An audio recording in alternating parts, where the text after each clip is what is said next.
Nine Aztec Bandit's been racing reasonably well and going back through its standing start form. It shows up quite well, so I'd say it's got an each-way chance, Aztec Bandit. And 10 Provisima, it's taken a long time to break through. Had 27 lifetime starts for 5 placings.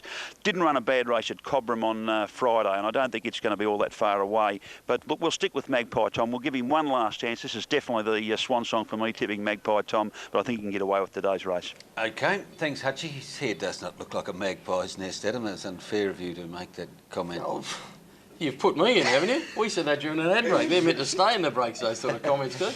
$3 for Magpie Tom, so it's a little easy. It's that equates to 2 to 1, of course. $2.90 out to $3. It's hardly moved, has it? Well, Hutchie and I differ a little bit on this. Hutchie's actually tipping it, Magpie Tom, whereas I'd be looking for a way to bet around this one. I mentioned OL was good odds at the $9.40. It's now $5.60, so bit of support coming there. Expedition solid at $8.70. Diablo Swift got out from the opening price of $4.20, now to $5.60. And number 1 Blue and White's been pretty steady at about the $8.50 mark. So I think it's an open race, and I think this is well and truly beatable, number 7. I wouldn't entertain taking the $3.10. My opinion is it should be around about $3.50 to $3.80.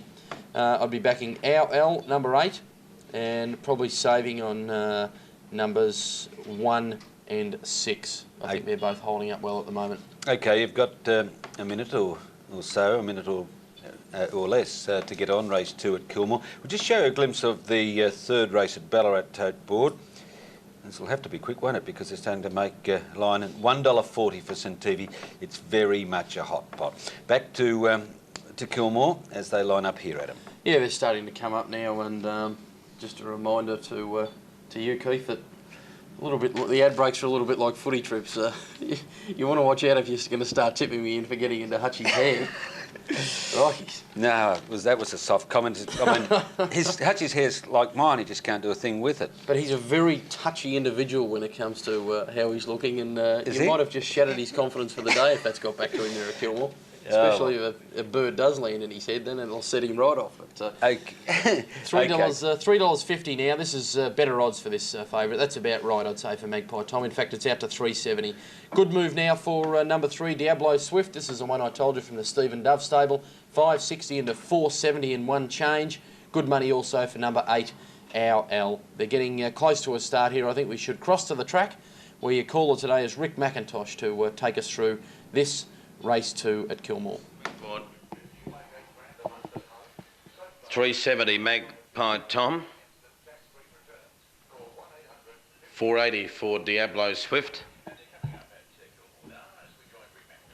Magpie Tom at $3.60 here. Gavin Ling shooting for an early double. He won the first with Auditor. $4.80 Diablo Swift and $5.70 for OL. Now they were all up there. Oh, there's a driver being tipped out of the cart. Oh, gee, that's nasty. John Glide, he's underneath another horse there. And Glidon's cart's in pieces. John Glide's been stood on by another horse. And they've all been called away here, so we've got our problems. Glidon, even if he is fit to take the drive or take his place in the field, John Glide is not fit to take his drive, that is for sure. And the ambulance, I would say, yes, it's getting its way. It's round as close as it can. He's definitely been struck, John Glide. And the other horse which is into trouble is MJ Blue Chip. So we've got a delay here. We might take it back here in the studio. I think it's what seemed like a fairly harmless incident has caused quite a bit of chaos here. You can see the 2 horses have somehow become tangled, and they're just sorting them out at the moment. So we might take it back and have another look at the tote dividends for this race at Kilmore. I'd say they're a good 3 or 4 minutes away from getting this race underway. They're obviously going to need a replacement sulky, at least one replacement sulky for one of the runners here. $3.10 for number 7, Magpie Tom. $4.40, Diablo Swift. This is the interesting runner in my book, surely. 2 runs back from a spell for Stephen Dove. It was quite a long spell too. Its previous run was at Cobram in March, and then it had the 2 runs for Stephen, a good third at at Geelong, and then followed up with a 5th at Moonee Valley. It's into $4.40 now, Diablo Swift. We've got plenty of time up our sleeve, so we'll go to a break, and when we come back, it'll be the 2nd from Kilmore.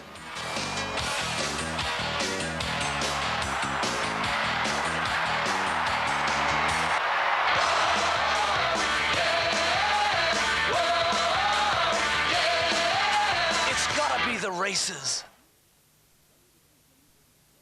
Enjoy the finest authentic Indian and tandoori food at India House. Quality cuisine at a very reasonable price. India House has 2 convenient locations, 459 High Street, Paran, and India House Cafe, 433 Elizabeth Street in the city for fast food. Group bookings are welcome. Phone India House Paran 95103688 and in the city 93294988. Add some spice to your life at India House, Melbourne's most popular Indian restaurants.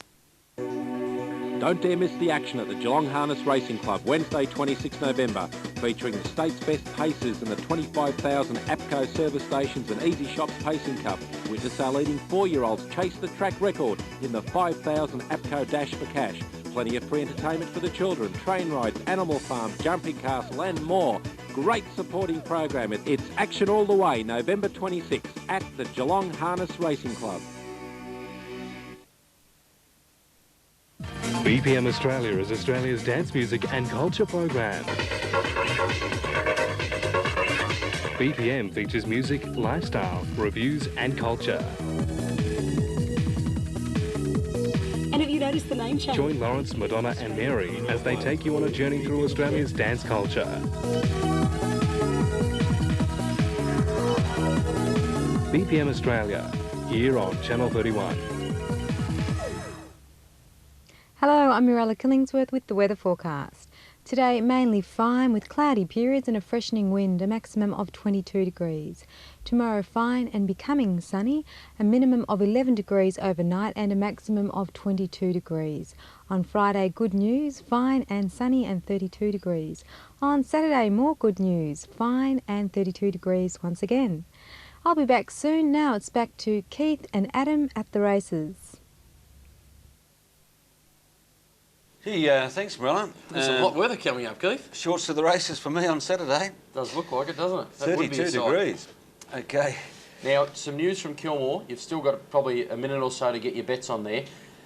Number 4, Glide On. The driver, John Glide, has been loaded into the back of the ambulance. Doesn't look to be anything serious, perhaps a problem with one of his legs.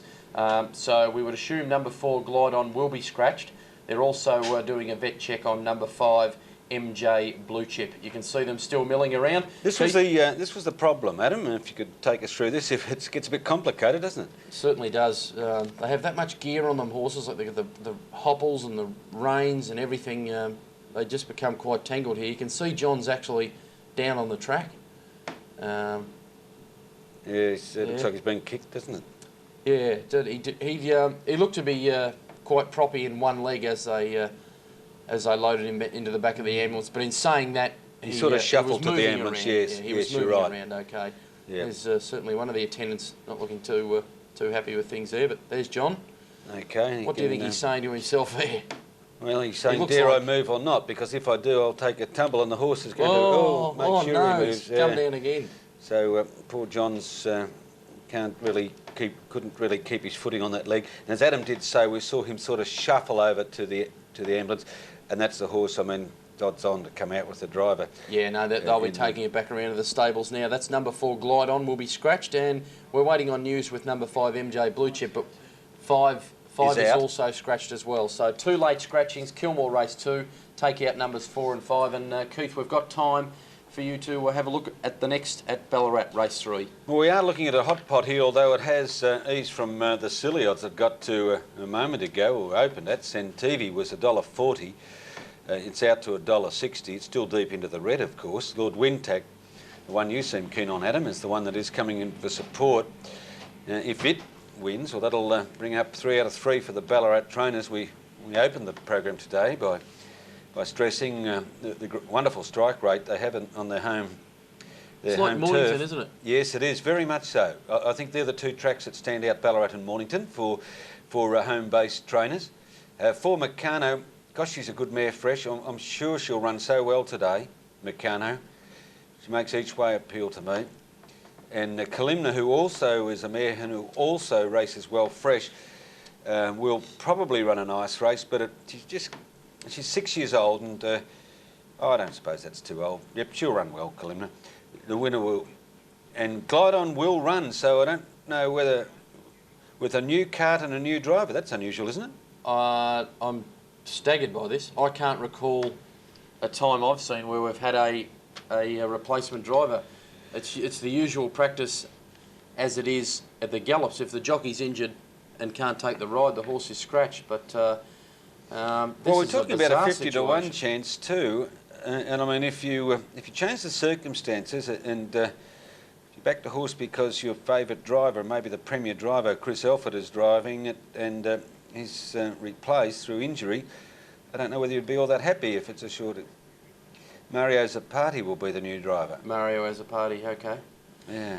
Well, that's an astonishing situation, but look, I suppose in the scheme of things it probably won't matter at all because it is an outsider, but I wonder whether that's a policy that should be pursued. Okay, we'll leave Kilmore. It's changing the ball game a little bit, isn't it, when you're putting on a different driver? Yeah, okay.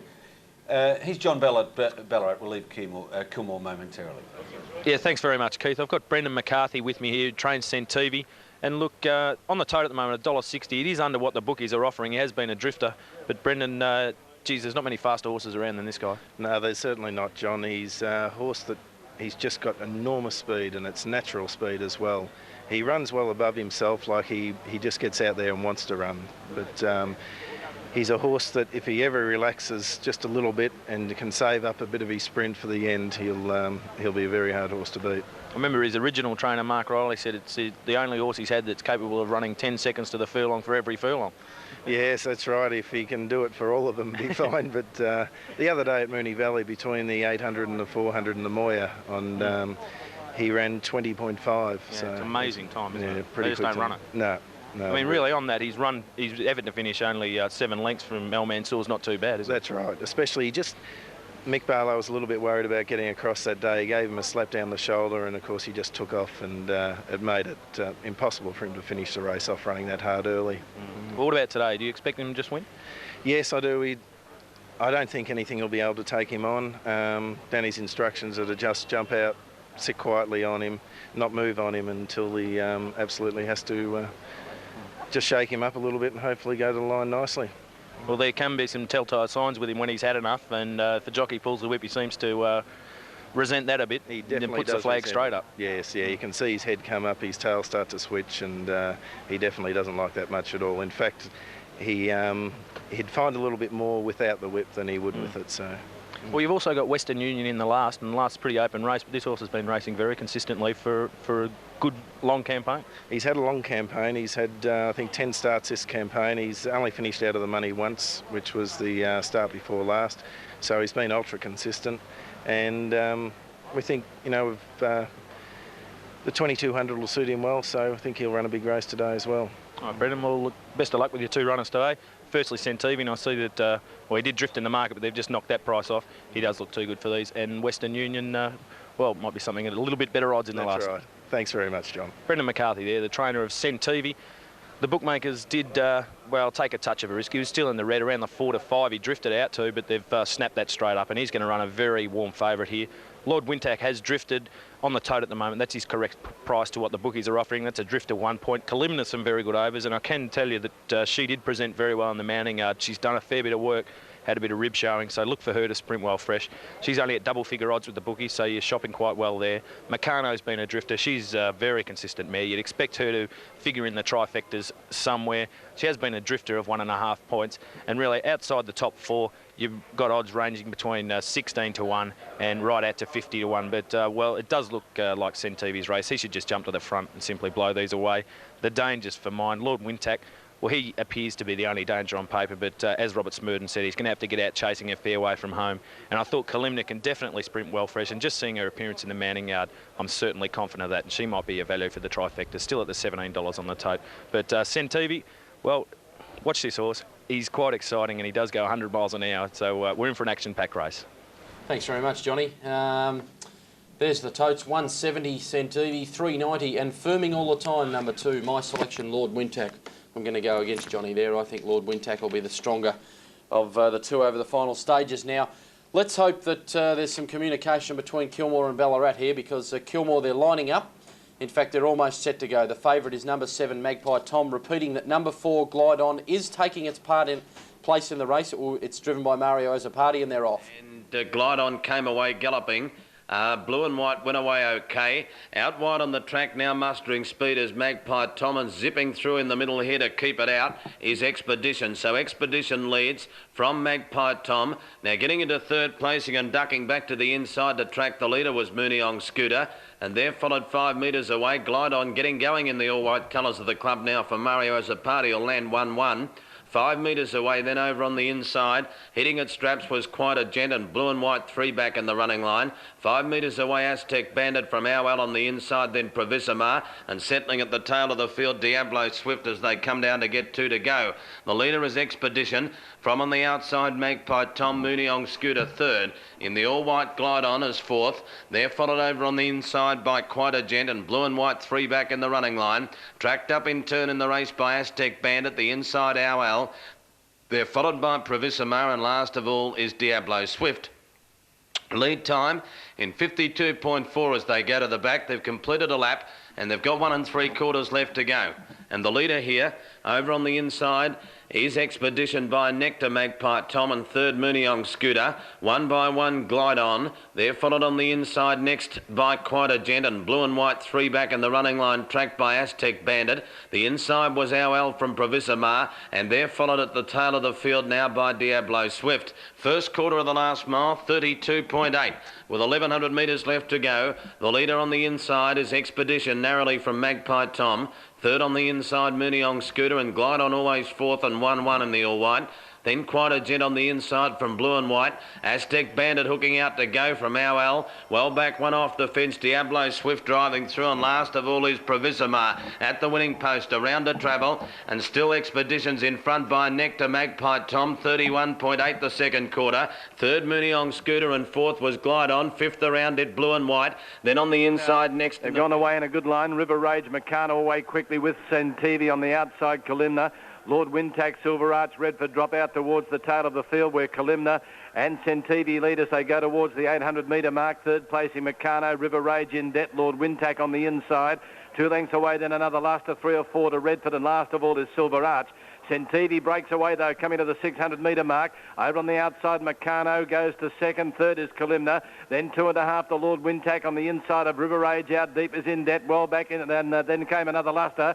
And forget the others, 400 metres out, and Centivi held together in front. Meccano on the outside trying to put some pressure on. Lord Wintack is struggling, won't even run a place. Kalimna is sitting 3rd, but Meccano went past Centivi at the 200 metre mark to draw a length in front. Battling away River Rage on the inside there of Kalimna. It's Meccano in front. Centivi's fighting back on the inside. Meccano and Centivi. Meccano just in front. Centivi diving Meccano, I think. Meccano's beaten Centivi. 2.5, 3rd Kalimna.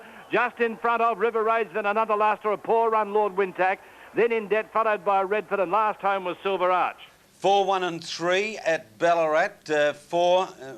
I'm sorry about the clash there. That was unavoidable. Perhaps it could have been. For Meccano, 750 and 151, Centivi 110, and 3 Kalimna will pay 270 the place. Lord Wintack, a disappointment.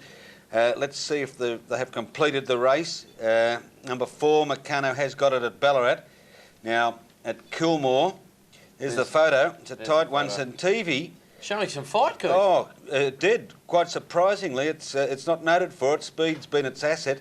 But today, when collared by Meccano, it did show some fight. I presume the race at Kilmore is over. Yes, it would. Here's the last lap. This is a replay, please note, of the last lap at Kilmore.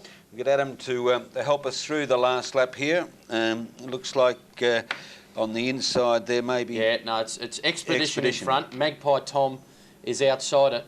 The horse coming at them 3 wide on the outside is Blue and White coming at them 3 wide. So Expedition for Chris Elford in front. Magpie Tom on the outside. Blue and White running 3rd.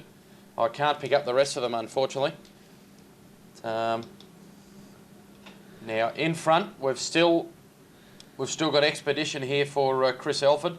Magpie Tom, the favourite outside of him, and there's Blue and White 3 wide for Graham Whittle. Chris Elford now going for home. He's got about 2 or 3 metres in front here on Expedition. He appears to have dropped off the favourite Magpie Tom. Coming at them out 3 wide is Blue and White, who's not done with yet. Magpie Tom under pressure in the middle. In front, Expedition still. He's getting tired. Blue and White is lunging at him on the outside. They go to the line. Blue and White lunging, and he's got there on the outside. Blue and White. He's got up 1, 6 and 7, I think you'll find. 1 Blue and White has beaten Expedition, who was just collared in the last stride, and Magpie Tom. There they are on screen now for you. Blue and White getting home $8.10 and $2.60. Expedition at $2 even, and number 7 Magpie Tom $1.40. Well called, Adam. You've just won yourself a scholarship for the next 12 months with Sport 927 with that impromptu call. I've got to admit, I had some sound of the race in one ear, which we were picking up off Sport 927. The only problem is that it didn't correspond to what I was watching on the screen. And I kept on hearing Blue and White. I said, where's this Blue and White? I was thinking to myself. But anyway, it's got there. $8.10 and $2.60. A very tough win because he was 3 wide without cover for the last lap. $8.60 and $2.10. There you can see the trifecta, $213.50.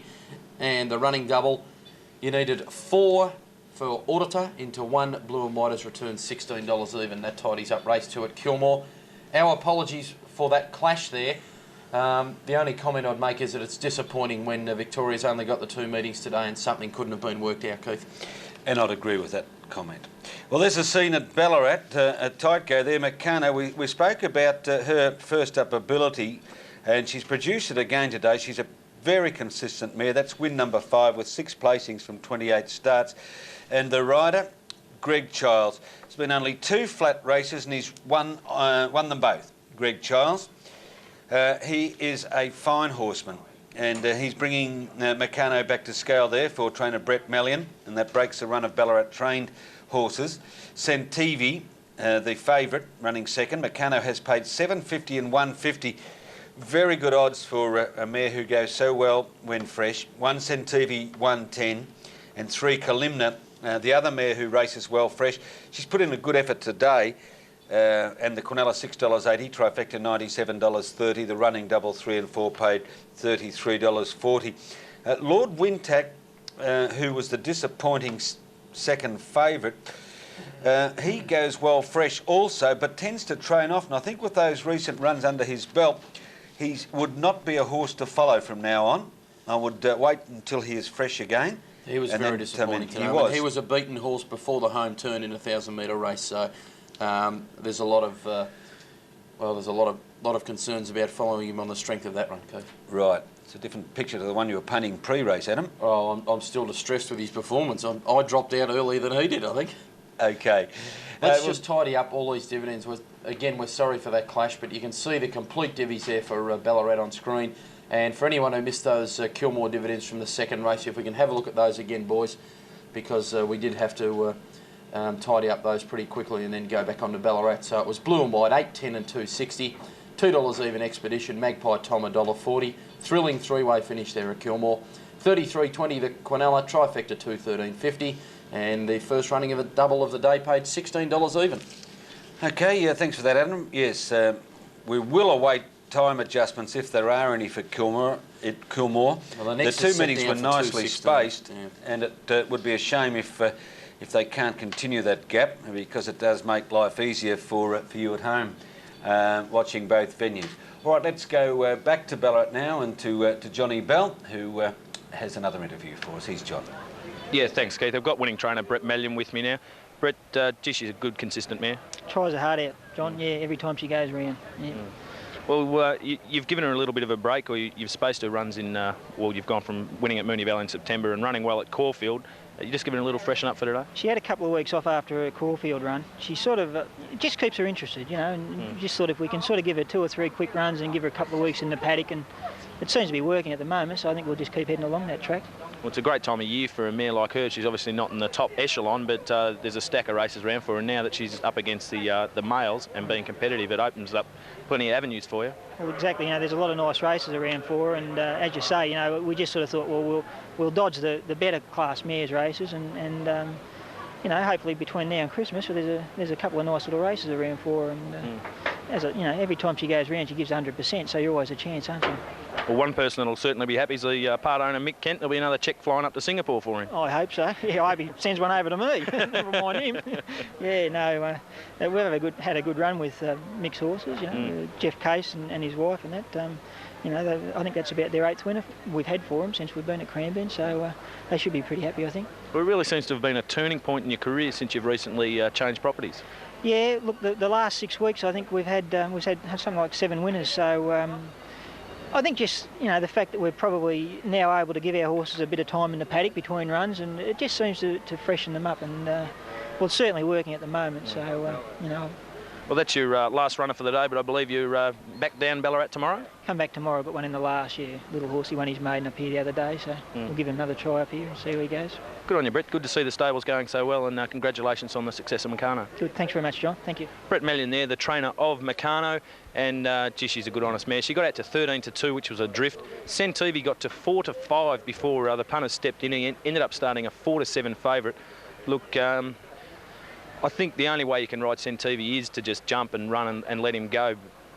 I think Danny tried to hold him up there, but, well, he did fight at the end, which normally when he's beaten Centivi, he's well and truly beaten, but he fought back quite well there. Kalimna was third at 12-1. The track now is rated good at Ballarat, so certainly keep that in mind as we're getting close to the first leg of the quaddie, and we're only 2 races away from the Ballarat Cup.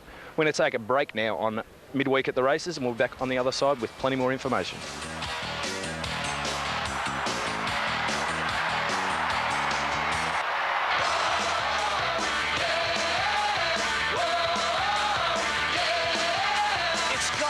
Races. Now you can do something about a snowy, ghosty or weak picture.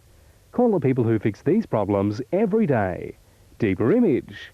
Phone 9808 6999. Ghosting and snowing can be avoided. Deeper Image will give you reception advice and install the right antenna system for your local area.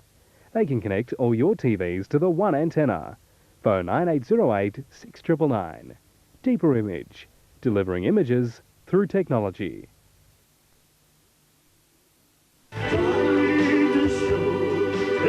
you an artist? Do you wish to be seen on Channel 31? Now all singers, comedians, dancers, poets, jugglers, conjurers of all age and nationality can book to Cabaret on 9629 5634 and ask for Maria Louisa.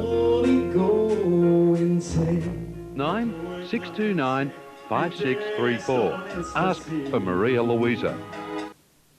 First Lake Victoria in New South Wales this year revealed an old secret which could rewrite Australia's history. Black Tea Sugars explores issues relevant to the Australian Aboriginal community. For generations. They shouldn't be. It features perspectives from across the nation. Just anyone who's walking by, get them to help us. The region's Nurrunjeri people. In the local language, it means... Black Tea Sugars every week, here on Channel 31. Everybody loves a Saturday night. And you'll love this Saturday night's harness racing at Moonee Valley. There's a star-studded lineup in the Phillips Personal Computers Cup, including Golden Rain, Denver Gift and Lucky Camilla. The Victorian Sires Classic sees the reigning Australian 2-year-old of the year, Greek Gambit, resuming against a classy field. If you can't be there, catch all the action live from around Australia on Channel 31. Everybody loves a Saturday night. At Moonee Valley. Ballarat Cup Day, Channel 31's live coverage of midweek at the races. Race 4 at Ballarat is the first leg of the quaddie. Let's have a look at that race now, and I've been told that already there's more than $50,000 in the win pool for the Ballarat Cup. There's $25,000 almost in the pool here, race 4, and those that you might like to consider, certainly the favourite, number 3, Cool Prince. He won very well at Bendigo, coming back from 1,300 to 1,100 metres. Picked them up in the straight and was eased down to win by a length and 3/4. That was the form he showed at his winning debut, or a win at Colac. He then went off the boil, refound the form at Bendigo. So there are 2 Cool Princes. If the one that won at Colac and Bendigo is the one running today, then he'll win. He's $2.20 in favourite. If it's one of those Cool Princes that ran at Sandown and Seymour, we'd better consider numbers 1 Big Chief at 11.60, 2 Our Rainsman at 9.10, 4 Timed, interesting runner. This colt is trained by David O'Prey, the former jockey up at Albury, 9 starts, 2 wins and a second. Very impressive win with 56.5 kilos on a dead rated track at Wodonga in late June before going for a break. It's at 5.20. Committed is at 18.40. I don't know that right. It must be a new kid, old band. Number 7 is Moisant at 10.10. 8 Remittance Man, 11.60. Susie Scarlett, number 10, is in the market. Might be the Brett Preble influence there. It's a young lass, isn't it, Adam? Do you know? No, I don't know a lot about it. Might be one for Johnny Bell. It's always good to see new faces in racing, and this young lass riding number 5 Committed is new to me as well, Keith. So yeah, we might she set obviously Johnny hasn't been around for a long time because she's still got her maximum claim 3 kilos.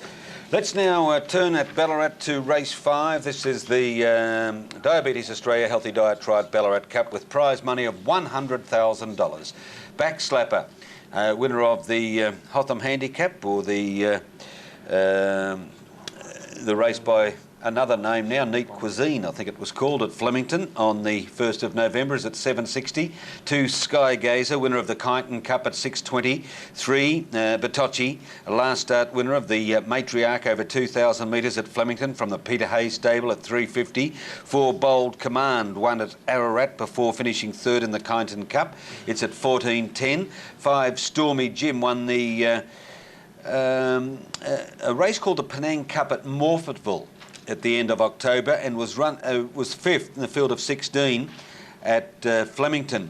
Very good form line through that Penang Cup win too, with Anxiety Attack finishing 2nd in the race there, and it's a horse of enormous potential. Yes, it was runner-up again at Sandown last Saturday. It's a good pointer, Adam. 5 is, we've discussed, Stormy Jim. 6 Barossa Babe. She's had 4 wins and 10 placings from 22 starts. She's also from Lindsay Park. 7 is Jogar, disappointed in the Bendigo Cup on his home track last start, but he's lightly raced. He's got a lot of promise, but the strike rate is poor. 1 win and 4 seconds from 16 starts. If he does his best, he's in with a chance. 8 Australis Bazaar, this Colin Alderson trained mare.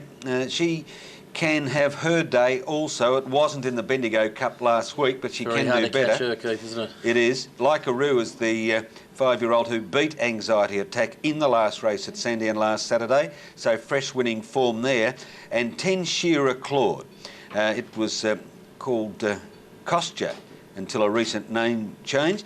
It was 7th behind Oakcrest, beaten only 2.5 lengths over 1,800 metres at Flemington last start on the 8th of November. So that's the strong field with $45,000 plus in the pool.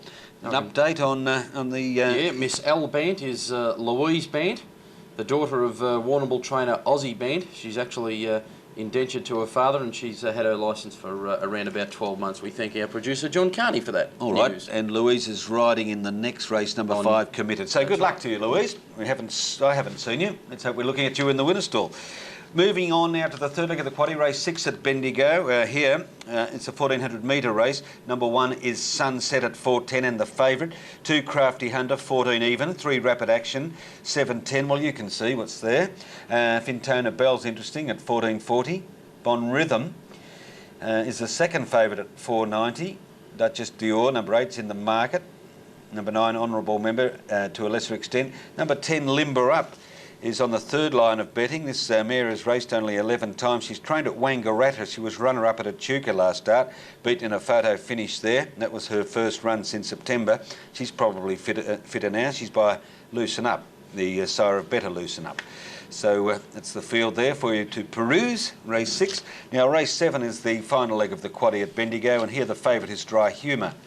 5 wins and 10 placings from 28 starts. It's at $2.70. It's trained at Caulfield by Colin Little. They're all in the market really, except perhaps number 6 in Top Flight. It's the only runner above 20 to 1. Sir Swayze was ran in the race won by Romantic Ace at Flemington, finished 9th there last start. Zale ran a good race to figure in a photo finish, and it could have gone either way when Brackenbury beat Zale by a short half-headed Bendigo last Thursday. So that's a good form line for this and a good case for Zale. 4 Space Cash is at 9.30. It's coming off a Werribee win and a Flemington flop. Number 5, Hunza Court, Peter Hayes, the trainer. Similarly, didn't really fire at Flemington, but will find this a lot easier than the race won by Romantic Ace.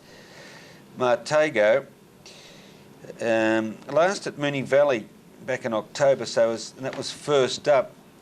So it's going to have to improve. Sober Affair is in the market at $11.90. So too is number 9, Vibrant Black, and 11, Italian Affair at $16.70. They're the quaddie odds at this stage for you. We've got 17 minutes of betting time to race 4, the start of race 4, which is the first leg of the quaddie. It's a bit of value there, and we hope that assessment has helped steer you into snaring the elusive quaddie. Interestingly, since the quadrella started in the early 70s, it has maintained an average dividend of $2,500 for 50 cents. In my opinion, it's a marvellous and the best form of value betting. 4 winners with 1 deduction, 19%, and the overall average dividend since day one for a 50-cent ticket is $2,500. Of course, the day we get them, they pay $11 or something. The day we miss them, they're the average boosters of 50,000 or something. Yeah, that's exactly right, isn't it? But I think we should just have a quick look at an update on Kilmore Harness here, the 3rd race, and just see whether they've set down a time for this race to get away. Yes, there it is. It's set down to go in 11 minutes. So hopefully they'll be on time. That would mean that they jump 5 minutes before Ballarat. Would be a tricky squeeze for us, but they should be able to get back to their normal time frame after that long delay in the previous. The favourite at Kilmore is number 3, Riddles, at $3.10, ahead of number 1, Night Thunder at $5.50. But to get all the latest on Kilmore, let's go out to the track and Bill Hutchison. Yes, thanks, Adam. Yeah, running late here at Kilmore, but hopefully we'll get the race well and truly run before Ballarat. Interesting run later in the day, race 6. I made it a special today. Actually, Glenn probably would disagree that it's the sort of horse you could make a special, and on with hindsight, he's a bit funny, Bowl Stefan, but he's racing well, Glenn. Yeah, he's a very nice horse. He's had 18 lifetime starts, and every time that he's paced all the way, he's won. So the other 12 times, so he's won 6 and had 12 gallops. And how many runs have you had him for? I've had him for 7. 7 for how many wins? 5.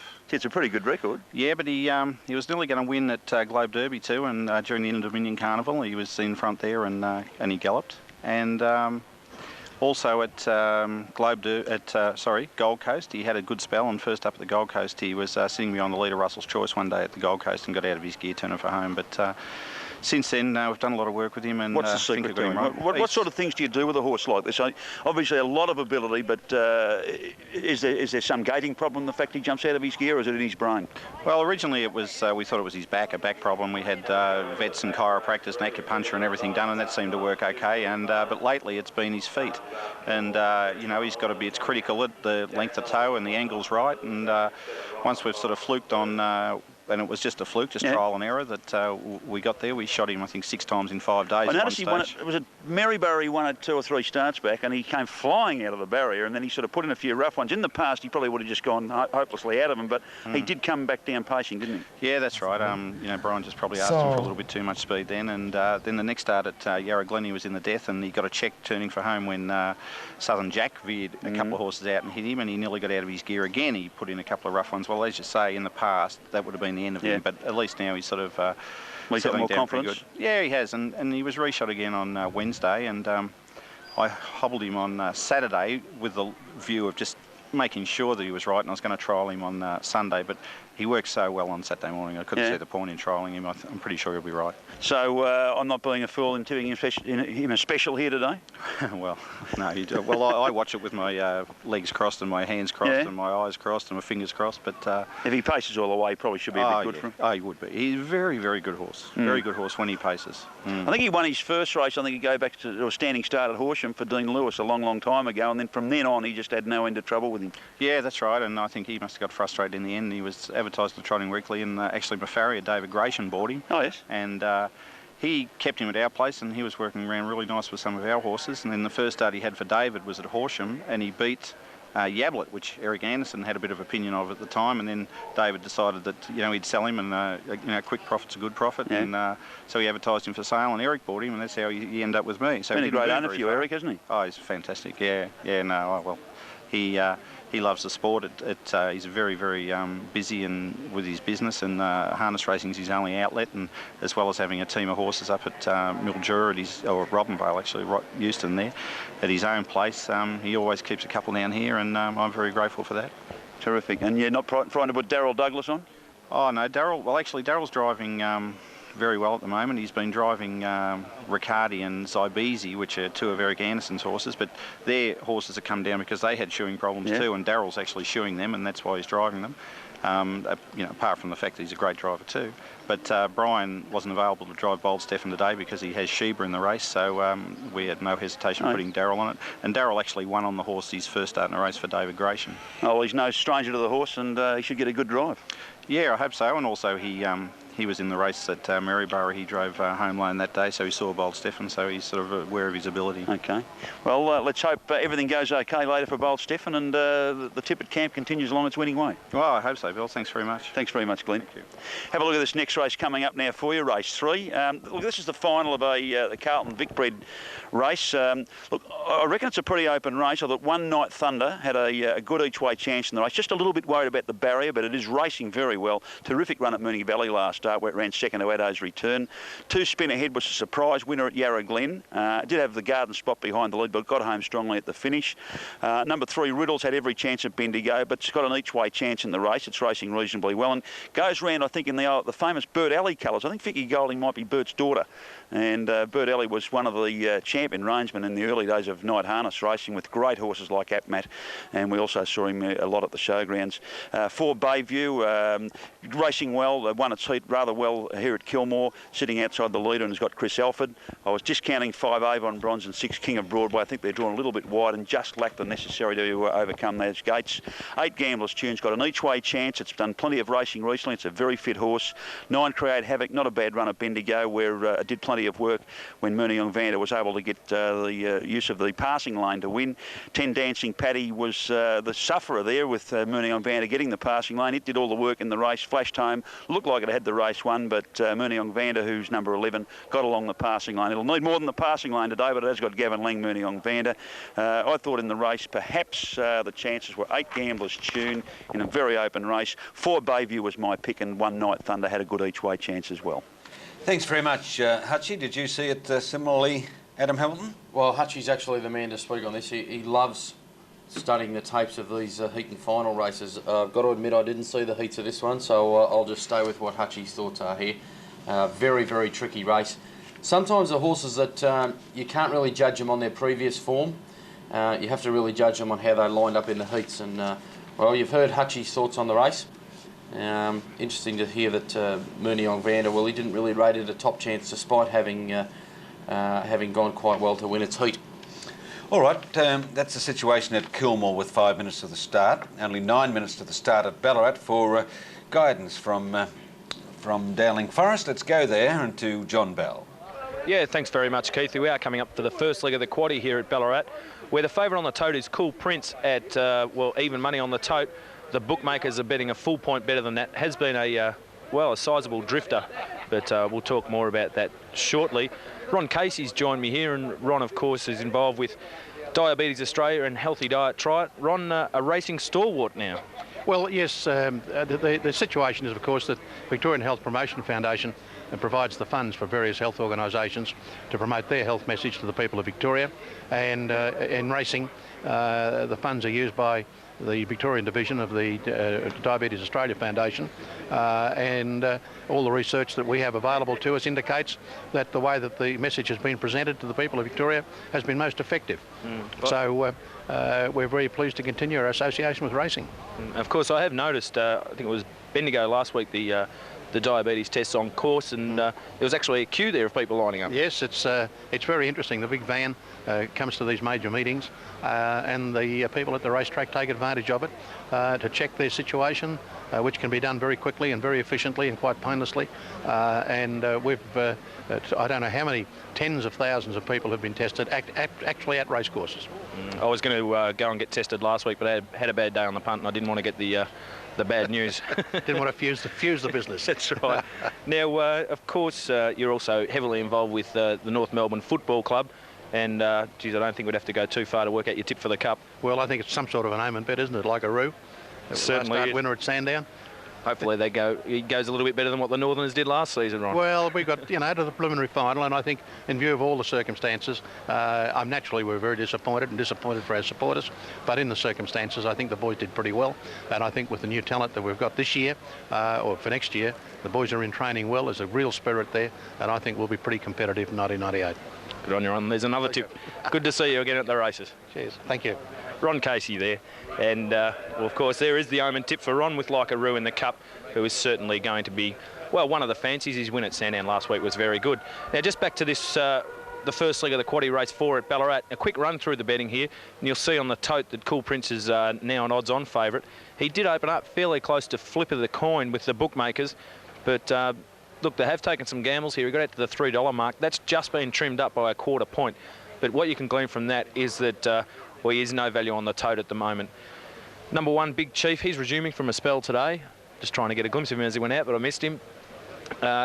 Very handy type, but unfortunately he's injury plagued. He's only having his 7th start as a 5-year-old today and hasn't raced since December last year. But if he's right, he can certainly be in the finish.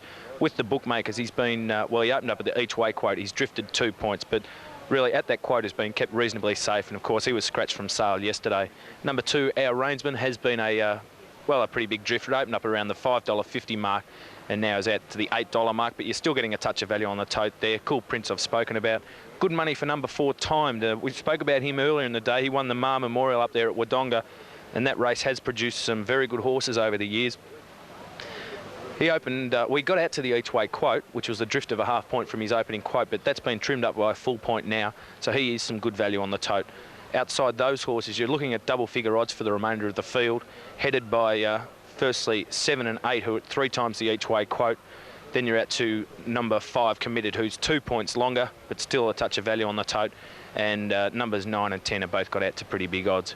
But for the first leg of the quaddie, look, I'd suggest you go with Cool Prince and number 4, Timed.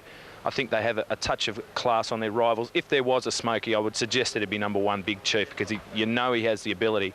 Just whether or not Phil Burke's been able to get enough work into this horse. But just be wary there with Cool Prince, because he has been a drifter on course. He represents no value on the tote at the moment. The value is resting with number 4, Timed. And I think, he's been trained right up for a good first up showing today. But good luck if you've had a quaddie. They're our thoughts. They are scoring up at Kilmore Trot, so we'll head straight up there now to Rick McIntosh. One is number 1, Grouse Lane. Into favourite now, number 1, Night Thunder at 380. Riddles now 430 and Bayview 440. And they're coming up.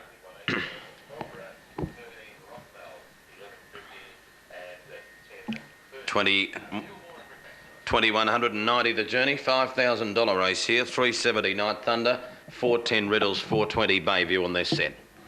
Stand by for the break. Good line. Off and running now. Night Thunder went out well, so did Spin Ahead, and Riddles making a line of 3, pressing on towards the front. Driving right through off the second row, Create Havoc lies 4th in the early stages. Now Bayview's caught a little bit deep, and so is King of Broadway, although Bayview into the running line now. They're followed next along the inside by Gambler's Tune. Avon Bronze up on the fence, followed by Dancing Paddy, the running line. King of Broadway easing back, and at the rear of the field is Mooneyong Vander. Down the straight, Night Thunder kept them out from the pole to lead Riddles. Dropping in behind the leader, 3rd is Spin Ahead, and Create Havoc off the second row lands the 1-1 spot. Then Bayview, who's 3 back in the running line. Gambler's Tune 3 back the fence as they drop anchor in the lead. 4 back on the outside was Dancing Paddy. Avon Bronze on the inside. They're followed next in the race then by Mooneyong Vander, and last of all in the field was King of Broadway, who's on the rails into the back, and 44.6 the lead time as they pace in search of the 1400 metre mark. The leader is Night Thunder by a neck. 2 on the outside running second, Riddles, and 3rd the inside, and enjoying a good run Spin Ahead, as is Create Havoc in the 1-1. Then Gambler's Tune on the rails, and around the outside of it Bayview. 4 pairs back, Avon Bronze on the inner of Dancing Paddy, then King of Broadway the rails, and Mooneyong Vander up on the outside second last. First quarter of the last mile, 34.6. So the leaders dictate the terms of the race, and the leader is Night Thunder by neck to Riddles. 3rd the inside Spin Ahead. 1 by 1 Create Havoc, And yeah, there are a couple of their top drivers, Chris Elford and Gavin Lang, realising with this farcical pace they've got to try and get a little closer.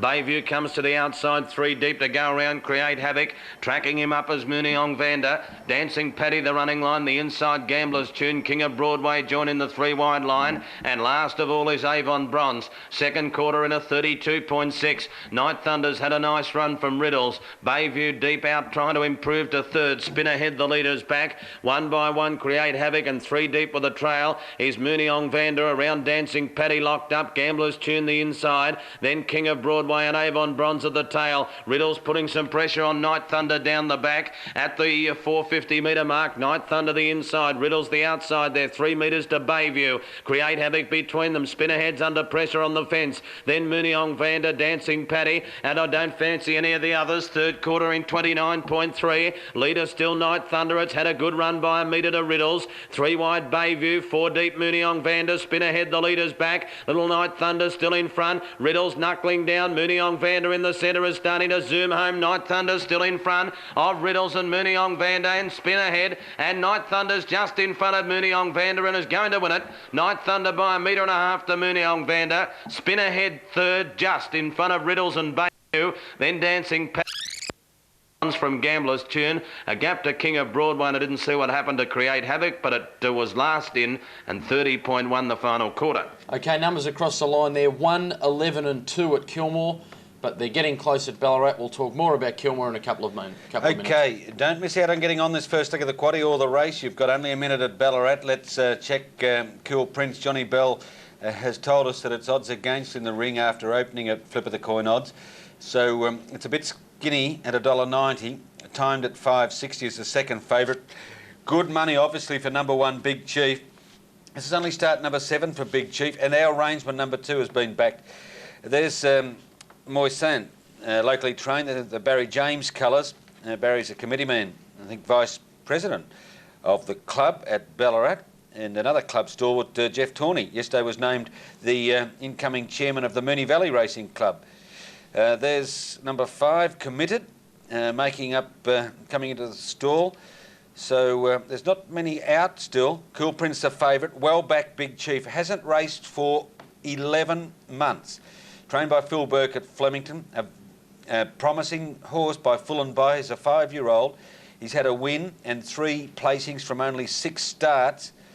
He was runner-up when favourite at this track about a year ago, probably, almost certainly at the Cup meeting. Our rangeman goes in, and we await now on the last of the runners to come up, and that's Remittance Man, followed by Timed, and then Timed is 5.50 to 5.30. It's well in the market, as you can see. Committed's a 20 to 1 chance, and now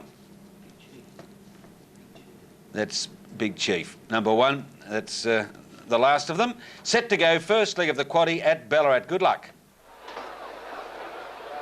Racing now, they've gone away in a good line. Big Chief and Timed on the outside away quickly. Nearer the rails, Committed began well. And working up to join those leaders, Remittance Man. Behind them comes Massant. Cool Prince is in that division behind the leaders as they settle over on the outside as our rangeman. And Rare and Cool is there also as they head down towards the 600 metre mark, where the leader Committed by a half to Remittance Man. Timed out 3 deep, 1 to Big Chief, Cool Prince. Massant, and over on the inside of those there comes Susie Scarlett. And our rangeman now drops out to last, 4.50 out on the turn. Committed the leader. On the outside of it is Remittance Man. Then Cool Prince waiting for the run near the inside. Deeper out is Timed. Big Chief and wide out Rare and Cool down the hill. Cool Prince trying to get a run between horses. Got blocked there badly. Remittance Man Committed, Timed, and on the outside Big Chief. Now the gap's there for Cool Prince. He's going to take it. I don't think he will. Time took the lead. Big Chief on the outside is after him. Clear of Cool Prince. Timed in front of Big Chief. Our rangeman and Cool Prince late on the inside, but Time gets in. Time wins by 2.5. 2 Big Chief, tight third, our rangeman, and over on the inside was Cool Prince. I don't think it relished being over there. Next in Susie Scarlett Committed, and the stablemates Remittance Man. Behind those then Rare and Cool, and last in was Massant. Well, the winner of the first leg of the quaddie at Ballarat is number 4, Timed, and Timed will return $4.90 to win. Gosh, there was good money for it. Trimmed up 4 points. And we've spoken to Colin Alderson before. We actually spoke to him at Bendigo last week, and he said if she switches on, she's a winning chance. She didn't fire at Bendigo, but you know that she's got the ability. Whether or not she can produce it today remains to be. Also for number 1, Back Slapper. He got out to double-figure odds, but has just trimmed in a point late in betting. So they're the final moves from the betting ring. Pataki is going to start favourite, and a confidently supported favourite ahead of Shira Claude, who's been steady throughout betting at the each way quote. Then you're getting out to very good odds for you if you fancy anything outside those two. 2 Skygazers next in the market at 1.5 times the each way quote, and then you're out to number 7 Jogar. But certainly a quality field lining up here in the Cup. I'm going to tip Skygazer. I like the way he won at Kyneton. The danger is clearly Pataki. She's a class mare, and I thought Back Slapper, he's going to get the favours out in front. He's going to take a fair bit of running down. But 2, 3 and 1 for me in the Ballarat Cup. Thank you, John. We saw some marvellous shots there of what must be going very close to being a record crowd at Dowling Forest on Cup Day. I'm sure there'll be a roar when the gates open for the start of this Cup. The barrier placement is about 3/4 of the way up the straight, the long and expansive straight at Dowling Forest. You can see the superb condition that the track is in, and you can see also the amount of money being put on, being punted on this race now, with the win pool above 400,000, the place pool 200,000. The trifecta pool. Over 100,000 in the trifecta. Gosh, this is going to be a beauty, this trifecta pool, isn't it? On one race alone, they're holding upwards of 760,000 at the moment. This is huge, isn't it? You'll recall back to when we were speaking about these country cups a couple of weeks ago, Keith. They've just been enormous, haven't they? They've really ridden the wave of success that have carried on from the huge VRC Carnival and leading up to it too. Geelong and Werribee broke records. Bendigo was obviously huge last week, and now Ballarat again.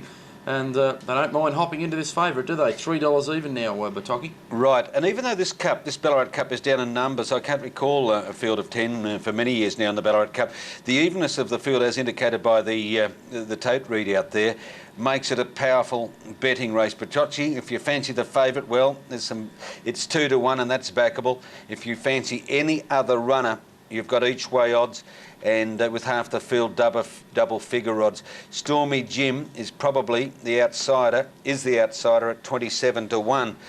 Now, there's the rider of Stormy Jim, speaking about it, just dismounting for the moment, and Stormy Jim is being led up as